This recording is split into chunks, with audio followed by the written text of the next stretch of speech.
ചിലന്തി ഇരപിടിക്കുന്ന പ്രധാന രീതികൾ 1. വല നിർമ്മിച്ച് കാത്തിരിപ്പ്. പല ചിലന്തികളും, ഉദാഹരണം ഓർബ് വീവർ, നൂലുകൊണ്ട് വല തീർത്ത് അതിൽ ഇര വീണുവരുന്നതായി കാത്തിരിക്കുന്നു. വലയിൽ കുടുങ്ങുന്ന ചെറുപുഴുക്കളെ കണ്ടെത്താൻ ചിലന്തി നൂലിലൂടെ വരുന്ന വൈബ്രേഷൻ, തട്ടൽ തിരിച്ചറിയും. ഇര കുടുങ്ങിയാൽ അതിലേക്ക് ഓടിയെത്തി വിഷം കുത്തി നൂലിൽ പൊതിഞ്ഞ് ഭക്ഷണം ലേറ്റ് ആയി കഴിക്കും. 2. കാവൽക്കാരായ ചിലന്തികൾ. കുറച്ച് ചിലന്തികൾ വല തീർക്കുന്നില്ല. അവ ഇരയെ നേരിട്ട് വേട്ടയാടുന്നു. ജമ്പിംഗ് സ്പൈഡർ, ബുൾ സ്പൈഡർ മുതലായവ.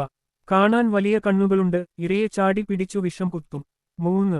കുഴി തീർത്ത് ഇര പിടിക്കൽ. ചില ചിലന്തികൾ മണ്ണിൽ കുഴിയുണ്ടാക്കി വാതിൽ പോലെ മൂടി ഇര വരുമ്പോൾ അപ്രതീക്ഷിതമായി പിടിക്കുന്നു. 4. വിഷം ഉപയോഗിച്ച് ഇരയെ പിടിച്ചാലുടൻ ചിലന്തി വിഷം കുത്തും. വിഷം ഇരയുടെ ശരീരം നിശ്ചലമാക്കുകയും ദ്രാവകരൂപത്തിലാക്കുകയും ചെയ്യും. പിന്നെ ചിലന്തി അത് കുടിച്ചു തുടങ്ങും. ചിലന്തി ഭക്ഷണം കുടിക്കുന്നതാണ്, ചവയ്ക്കുന്നത് അല്ല.